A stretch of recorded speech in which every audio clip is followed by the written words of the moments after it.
Hello everyone, today நாங்கள் எங்களோட பாரம்பரிய உணவு தோசை செய்ய போகிறோம். மசாலா தோசை செய்கிறதுக்கு நான் மாவெல்லாம் அரைச்சி வச்சிருக்கிறேன். 1 கப் உளுந்து, 2 கப் அரிசி, 3 கப் ரவை எல்லாம் மிக்ஸ் பண்ணி புளிக்க வச்சு ரெடியாக இருக்குது. மசாலா தோசை எங்களோட செஃப் இன்றைக்கு போடுவேன். எல்லாம் மசாலா தோசை அவர் தான் இன்றைக்கி பெரிய தோசை போட்டு காட்டுவேன் எனக்கு சொல்லியிருக்கிறார். அவரே தோசை போட்டு காட்டுவார் உங்களுக்கு. அடுத்தது இங்கே சாம்பாருக்கு நான் எங்கள்கிட்ட காணியில் இருந்த மிளகறி எல்லாம் வெட்டி தண்ணிக்கு போட்டு வச்சுக்கிறேன். அவிக்கிறதுக்கு ரெடியாக என்னென்ன மிளகறி போட்டேன்னு உங்களுக்கு நான் சொல்கிறேன். முருங்கைக்காய், கத்தரிக்காய், பூசணிக்காய், தக்காளி, உருளைக்கிழங்கு, பைத்தங்காய், லாங் பீட்ஸ் பைத்தங்காய், வெங்காயம், சாம்பார் பொடி, உப்பு எல்லாத்தையும் போட்டு நாங்கள் தண்ணியில் போட்டு வச்சிருக்கிறேன். அதெல்லாம் போட்டு அவிக்க போகிறேன். இது நெக்ஸ்ட் வெள்ளை ஆனியன் வெட்டி வச்சிருக்கிறேன். இஞ்சி பூண்டு பேஸ்ட் பண்ணி வச்சிருக்கிறேன். அதெல்லாம் இதுக்கு கிழங்கு அவிச்சு மசாலா கிழங்கு அவிச்சு வச்சு இந்த மசாலா மேஷ் பண்ணி வச்சுக்கிறேன். மசாலா செய்கிறதுக்கு தோசைக்கு மசாலா செய்கிறதுக்கு தான் மசாலா தோசை. அதுக்கு தேவையானது இது எல்லாம் ரெடி. அதுக்கு இந்த கறி லீஃப், உளுத்தம்பருப்பு எல்லாம் இருக்குது. இது புளிக்கரசல், இது சாம்பாருக்கு விடுகிறது. மற்றது இது துவரம்பருப்பு எல்லாம் அவிச்சு ரெடியாக இருக்குது. அதுவும் கொஞ்சம் இது கொதிக்க வச்சு மிளகறி அவிஞ்ச உடனே நாங்கள் அதெல்லாம் ஆட் பண்ணுவோம். ஓகே, இது எப்படி செய்கிறதுண்டு உங்களுக்கு காட்டுவேன். மசாலா கறி செய்ய ரெடி ஆகிறேன். மசாலாவுக்கு சட்டியை வச்சுட்டு எண்ணெயை போட்டுட்டு ஆயில் விட்டுட்டு ஆயில் ஹீட் ஆகின உடனே நீங்கள் இது நான் ஃபஸ்ட்டுக்கு இன்றைக்கி செத்தல் மிளகா போடுறேன். ஓகே,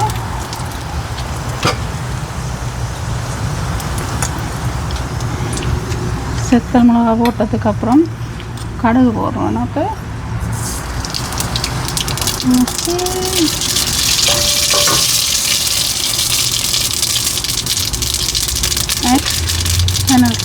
கரிஞ்சீரகம்,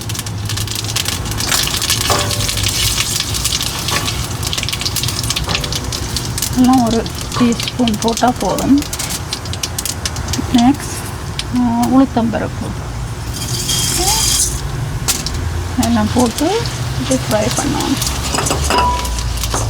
எல்லாம் போட்டு தாளிக்குவாங்க. அதுக்கப்புறம் நான் பூண்டு பேஸ்ட்டும் ஜிஞ்சர் பேஸ்ட்டு அண்ட் ஃப்ரெஷ்ஷாக மஞ்சள் எல்லாம் எடுத்து கிரைண்ட் பண்ணி வச்சுனா அதையும் போடுவோம்.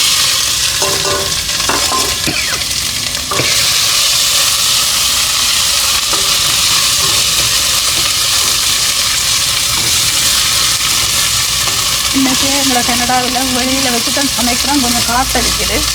எங்களோட வாய்ஸும் கொஞ்சம் கிளியராக இருக்கிறது தெரியல. பார்ப்போம் அப்படின்னு.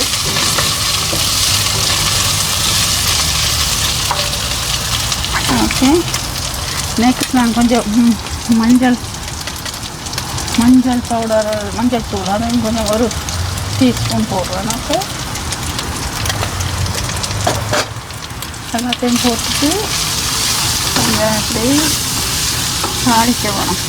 இதுதான் எங்கள் தமிழ் பாரம்பரிய உணவு மசாலா தோசை. கறிலையும் கொஞ்சம் எடுத்து போட்டோம்னா அப்போ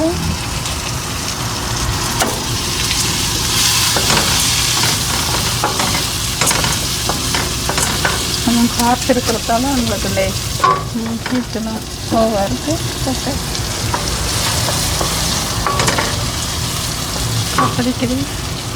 ஓகே, எல்லாம் நீங்கள் ஃப்ரை பண்ணினதுக்கப்புறம் வெள்ளை ஆனியன் இப்படி வெட்டி வச்சுருக்கிறேன் ஸ்லைஸாக, அதை ஆட் பண்ணுவோம். ஓகே,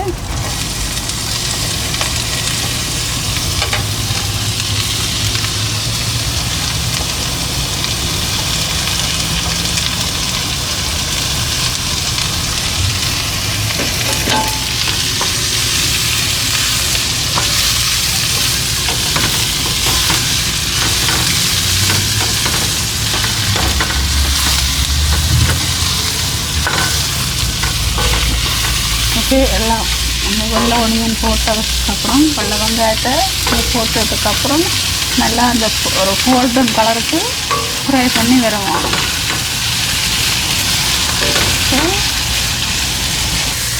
ஓகே, ஒனியன் எல்லாம் நல்லா அந்த ஒரு கோல்டன் கலரில் நல்லா ஃப்ரை பண்ணி விடுகிறோம் மசாலாவுக்கு. ஒனியன் நல்லா குக் பண்ணாமல் நீங்கள் போட்டிங்கன்னா மசாலா டேஸ்ட் ஏதாவது. நீங்கள் ஒனியன் நல்லா கோல்டன் கலரில் இந்த ஸ்பைசஸ் எல்லாம் சேர்ந்து இப்படி நல்லா ஃப்ரை பண்ணணும். ஓகே, ஃப்ரை பண்ணினதுக்கப்புறம்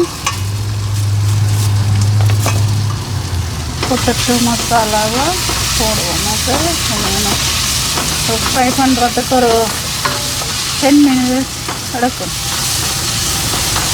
லோ ஹீட்டில் வச்சு நீங்கள் ஃப்ரை பண்ணணும், இல்லாட்டி கருகி போயிடும். இந்த கோல்டன் கலர் வரணும்னா நீங்கள் லோ ஹீட்டில் வச்சு தான் அந்த ஒனியனை ஃப்ரை பண்ணணும்.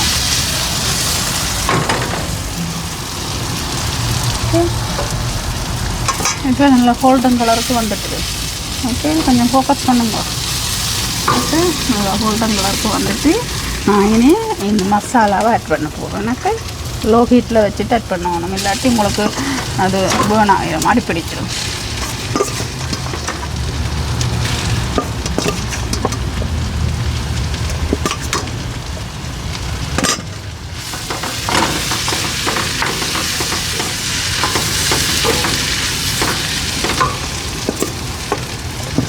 ஓரளவான ஒரு 7 பொட்டேட்டோ எடுக்கணும். எல்லாம் பொட்டேட்டோவை நாங்கள் சோல்ட் போட்டு அவிச்சு போட்டு அதில் ஸ்கின் எல்லாம் தோல் எல்லாத்தையும் உரிச்சிட்டு பொட்டேட்டோவை அப்படியே மேஷ் பண்ணிவிட்டு ஆட் பண்ணுறேன். சோல்ட் போட்ட வச்சபடியே நாங்கள் சோல்ட் போட இல்லை. இதுக்குள்ள உங்களுக்கு சோல்ட் கொஞ்சம் கூட தேவையாண்டா நீங்கள் இதுக்குள்ள கொஞ்சம் சோல்ட்டை ஆட் பண்ணலாம். இந்த பொட்டேட்டோ போடும்போது நீங்கள் கொஞ்சம் சோல்ட்டை ஆட் பண்ணலாம். நாங்கள் சோல்ட் ஆல்ரெடி பொட்டேட்டோக்கு போட்டு அவிச்சதால் நான் கூட இல்லை. ஓகே,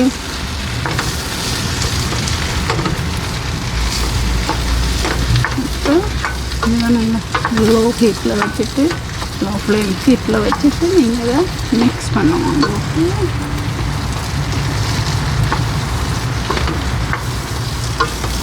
இதுதான் நம்மளோட மசாலா தோசைக்கு மசாலா இப்போ ரெடி ஆகுது. இன்னும் ஒரு 5 மினிட்ஸ் இப்படியே வச்சுட்டு அந்த ஹீட்டில் நீங்கள் எடுத்து மூடி வச்சிங்களேங்க அப்படியே அது கொட்டாக இருக்கும்.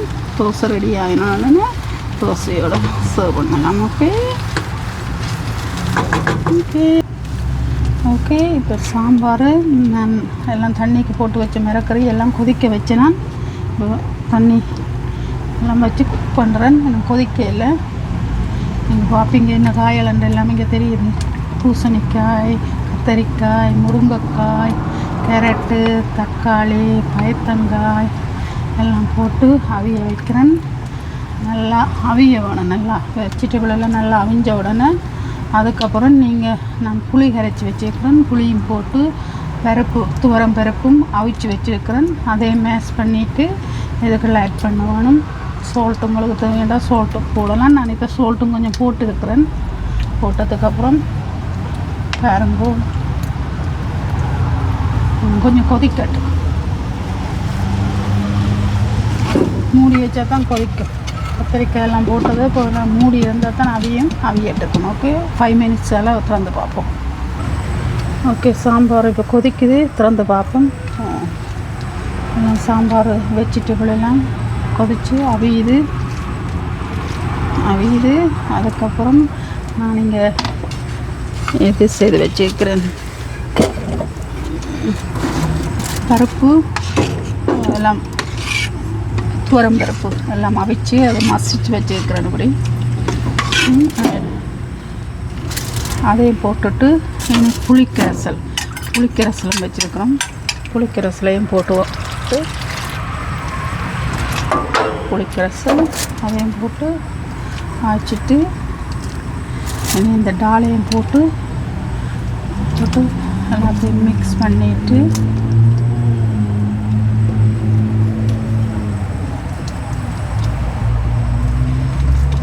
பேப்பெல்லாம் போட்டாச்சு. கொஞ்ச நேரம் மூடி இருக்கணும். இன்னும் ஒரு 7 minutes நல்லா கொதிச்சு அவியமான நல்லா அந்த வெஜிடபிள் நல்லா அவிஞ்சாதான் நாங்கள் அதை நல்லா கரைச்சி விடலாம். சாம்பார்ண்டா கொஞ்சம் கரைசலாக இருக்கணும். அதுக்கப்புறம் நான் திறந்து பார்ப்போம். ஒரு 7 minutes இருக்கட்டுக்கும். இனி நாங்கள் தோசை போடுவோமே. ஓகே, தோசை போடுறேன்.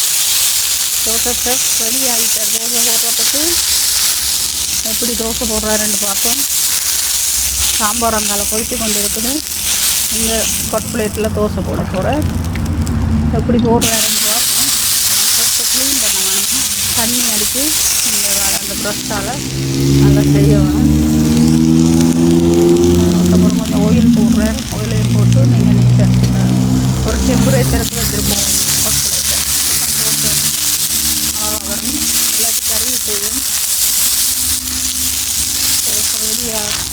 தோசை இன்னும் கூட இல்லையா, கொட் பிளேட்டை தான் ரெடி பண்ணி கொண்டு இருக்கிறேன். ஓகே, தோசை டோ எடுத்துட்டேன். தோசை ஊற்றுறாரு பாருங்க எல்லோரும்.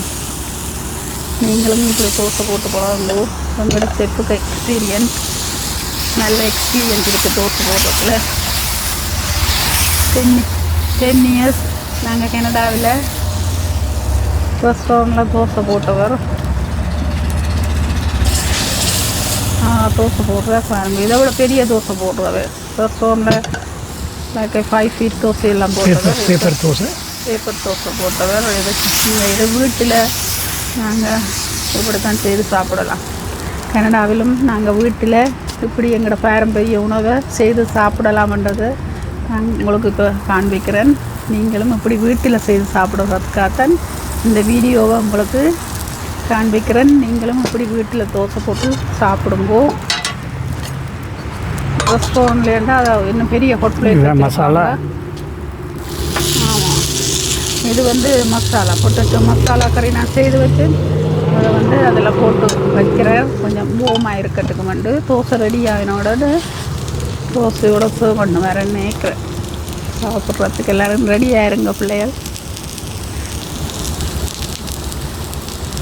இன்றைக்கி இங்கே ஃப்ரைடே, அதனால் எங்களோட லஞ்ச் வந்து தோசை.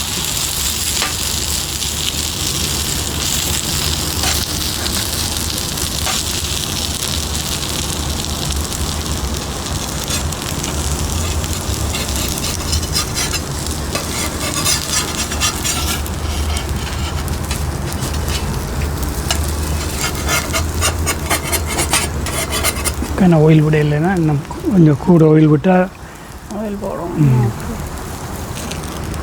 தோசை ரெடி. இப்போ தோசை எல்லாம் ரெடி ஆகிட்டு மசாலாவை அதுக்குள்ளே வச்சு நல்லா மசாலாவை அதுக்குள்ளே வச்சுட்டு ஓகே ரோல் பண்ணுறேன். ஒரு தோசை ரெடி. ஓகே, எங்கள்கிட்ட பேப்பர் மசாலா தோசை. இது ஹோம்மேட் பேப்பர் மசாலா தோசை ரெடிண்ணா. ஓகே, சாப்பிட ரெடி. பிள்ளைகள் வாங்கோ. யார் ஃபஸ்ட்டாக வர்றீங்க? வாங்கோ கொடுங்கோ, சர்வ் பண்ணுறேன். சரி, தோசையை கொடுங்கோ. அவங்க நாங்கள் அவுட் சைட்டில் தானே இருக்கிறோம், அவங்க இன்சைட்டில் சாப்பிடட்டும். குட். ஓகே, எப்படி தோசைன்னு சாப்பிட்டு சொல்லுங்க டேஸ்ட் எப்படி இருக்குது.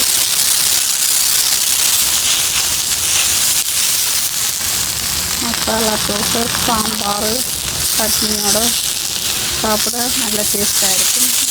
நாங்களும் கனடாவில் தோசை போட்டு சாப்பிட்ருவோம்.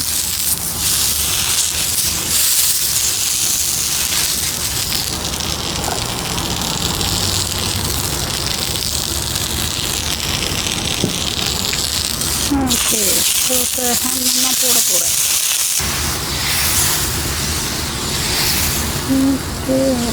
உடனே பாட்டு குட்.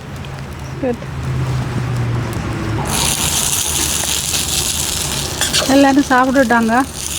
எல்லாம் சாப்பிட்றாங்க. இது இந்த இன்னொரு தோசை போட்டு பாடுங்க. Okay okay, thank you chef. Chef இந்த தோசையோட எல்லாரும் சாப்பிட்டுட்டாங்க. ஓகே, வித்தியாசமாக தேங்க்யூ. புனியன் தோசை போடலாம், எல்லா தோசையும் போடலாம். நெக்ஸ்ட் டைம் போடுவோம், எல்லாம் போட்டு நெக்ஸ்ட் டைம் போட்டு காட்டுவோம். இன்னைக்கு காற்றா இருக்கீங்க, நீங்கள் ஒரே விண்டியாக இருக்கீங்க, அதனால் நீங்கள் கொஞ்சம் காற்றடிக்குது, விண்டியாக இருக்குது. எந்த தோசை வந்து நாங்கள் உள்ளுக போட இயலாது.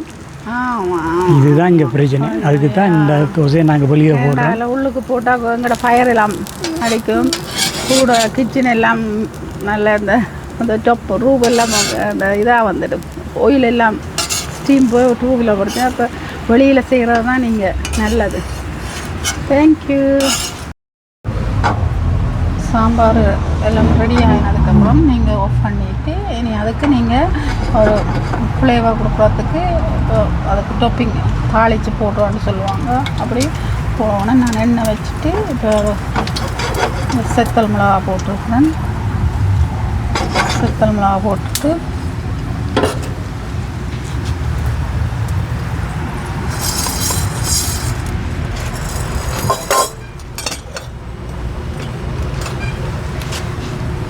கடுகு கொஞ்சம் போடணும்.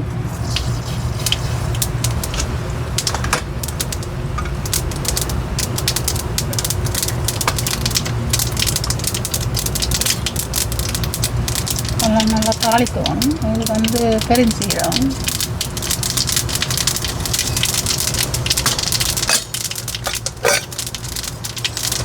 பெருஞ்சீரகம் போட்டு தாளிச்சுட்டு அதுக்கப்புறம் உளுத்தம்பருப்பு இது வந்து நாங்கள் சாம்பாருக்கு தாளித்து நல்லா போட்டால் நம்ம ஃப்ளேவர் வரும். கருளீவையும் போடுவோம்.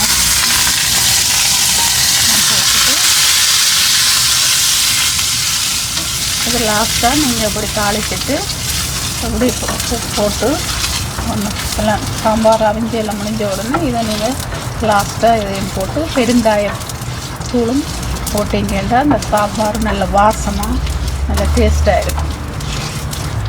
ஓகே, இது நாங்கள் இனி சாம்பாரில் போடுவோம். ஓகே, இப்போ இந்த தாளித்த இதை நாங்கள் இனி சாம்பாரில் டொப்பிட் பண்ணுவோம். ஓகே ஓகே, இப்போ எங்களோட சாம்பார் நல்லா கொதித்து எல்லாம் அவிஞ்சு நல்லா வந்துடுது. நாங்கள் அந்த சாட்டை கொஞ்சத்தை அதில் கொட்டுவோம். ஓகே,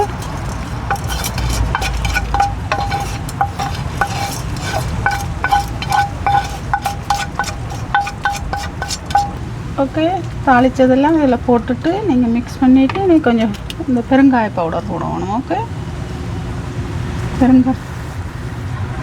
பெருங்காய பவுடரை போட்டுட்டு நீங்கள் நல்லா இப்படி மிக்ஸ் பண்ணிவிட்டு நல்லா மிக்ஸ் பண்ணணும். பெருங்காயத்தெல்லாம் தூக்கிட்டு நீங்கள் லைட்டாக மிக்ஸ் பண்ணிங்கன்னா நீங்கள் கொஞ்சம் கவர் பண்ணிவிட்டு கொஞ்சம் இருக்கட்டுக்கும். ஓகே, இருந்துட்டு இன்றைக்கி நாங்கள் அப்படியே எல்லாம் கேஸ் எல்லாம் நிப்பாட்டுவோம்.